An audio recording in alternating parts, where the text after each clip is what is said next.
You have seconds to make a first impression, and I know that you've heard that before. And I'm not talking about your smile or your handshake. I'm talking about something that you already decided before you even left the house this morning. What you put on your body, not in your body, or what you're eating. What you put on your body today is already deciding how people think about you. What you're wearing decides how confident you're going to feel when you walk into that room. And it might be deciding whether or not you get remembered or forgotten the second you leave that room.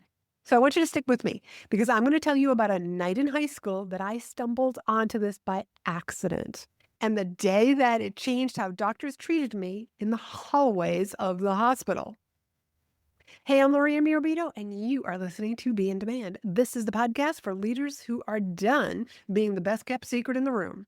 Every week, I bring you one idea, one story, one shift that you can make so people notice you, remember you, and say your name in rooms that you're not even in. And today's episode is all about something that most people don't think about, don't give it a second thought, me included, for a lot longer than I wish to admit. I'm going to take you back to years ago in high school. I hosted a progressive dinner party. And if you've never heard of it, it's really quite simple. You move from house to have each course. So in other words, you have an appetizer at one person's house, and then you go to somebody else's house to have a main course, dessert, etc. And this was something that I learned of because my parents had attended one. And I thought this would be so fun to do with my friends. And I also told everyone that there was a dress code. So no jeans, no ripped t-shirts. You had to get dressed up. So the guys wore jackets and ties, and the ladies wore skirts or dresses, essentially. And I couldn't have told you why I did this at the time, but I just had this gut feeling that if everyone showed up looking sloppy, the whole night would feel sloppy also. And maybe some things would happen that we didn't mean to happen. So I set this rule. And I think this also came from I grew up Catholic, going to church on Sundays, and my parents made us dress up Sunday best. You go to church, and there we were acting like little ladies in the pews. Well, back to the dinner. I was right. People carried themselves differently. We had different conversations. Nobody was slouching on anybody's couch in their ripped jeans, acting like it was just another Tuesday afternoon. I didn't have a name for it. I just knew deep down that this was going to change how this dinner party, how everyone showed up, how they acted, and how the night turned out. Turns out there's some real research behind this, and it's called Enclothed Cognition. And here's what the research actually found. What you wear doesn't change how people see you. It changes how your own brain performs. So your focus, your confidence, the way that you carry yourself into a room before you even say a word. So I'm going to fast forward from my high school days to my early hospital days. And I saw this play out real time, again, before I knew that there was a term for it. I was working in cardiology at the time, doing ultrasounds, echocardiograms, and scrubs and sneakers were basically the uniform. Like nothing was really required. You didn't have to dress up. But that's what everybody did. They wore scrubs and sneakers every day. Why? Because it's easier. Now, I will admit I did wear scrubs when I first started in the department and also when I had to do more invasive or go into the OR because it's required when you're in the OR. But one day when I was just doing regular in-house patients and outpatient schedule, I decided to put on a skirt and heels and my lab coat over that. I didn't wear my scrubs. And I noticed two things that happened. First, I felt very different.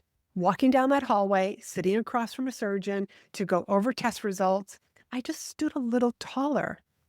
I spoke a little bit clearer, and there was a tone of confidence in my voice that might not have been there when I was wearing scrubs or sneakers.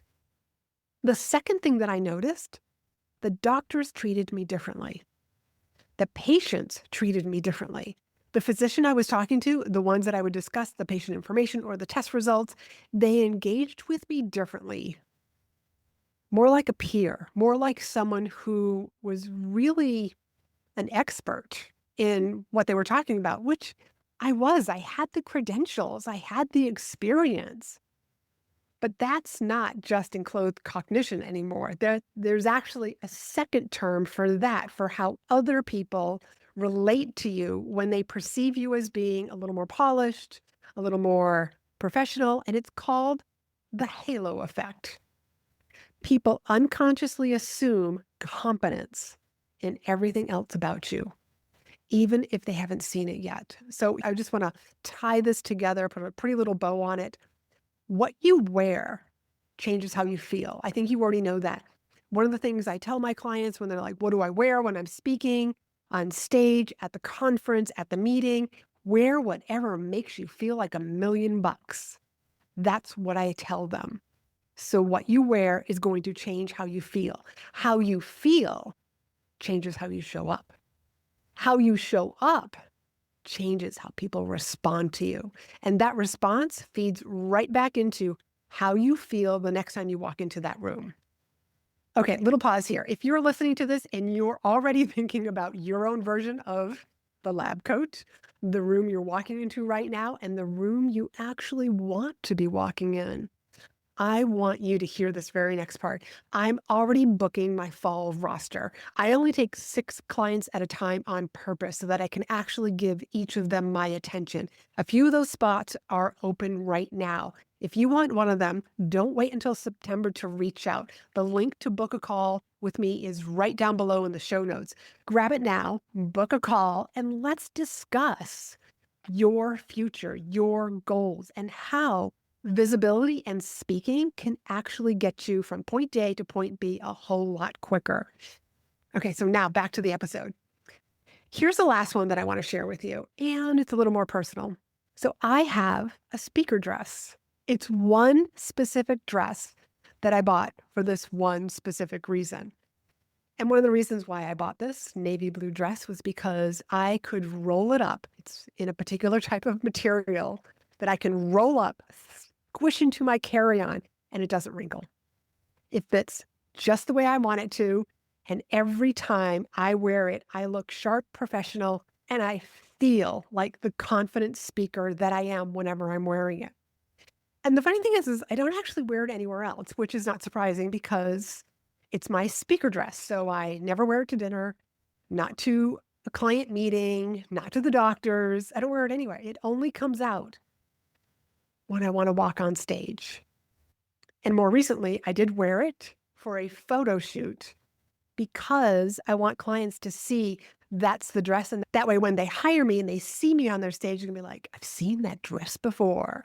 That dress is kind of like my red cape. The same way that Superman isn't just Superman in any outfit, that dress is the thing that flips a switch inside of me. And the second it's on, I feel like a different, more confident version of myself, the one who's ready to command that room. So here's what I want you to sit with for a second. Think about this. What's your version of the scrubs and the lab coat? What's that outfit that quietly shrinks you, that whenever you wear it, like it just doesn't feel right, you don't feel good in it? And on the other side, what's your red cape? The thing you put on when you need to walk into a room as the sharpest version of yourself? What's the outfit that makes you feel like $1,000,000? Most people have never actually even asked themselves these questions. They just get dressed on autopilot every single day and wonder why some days they feel unstoppable and other days they just feel like they're fading into the wallpaper. You can decide right now, here's what I'm wearing when it's an important meeting, when it's an important time that I show up and be my best. Have your speaker dress, have your speaker suit, your speaker outfit, whatever it is that makes you feel unbelievable. That way, you'll have that enclothed cognition, and then other people are going to have that halo effect. If this shifted anything for you, even just a little bit, do me a favor, leave a review. Leave a review for this podcast. It genuinely helps someone else find this podcast, someone who needs to hear this exactly the way that you just did right now. And if you're ready to be that person who is remembered before you ever say a word, that link to book a call with me is down below. I've got a few fall spots left open, and let's see if one of them has your name on it. You can book that call and learn more about how I work with clients one-on-one in my high touch coaching program.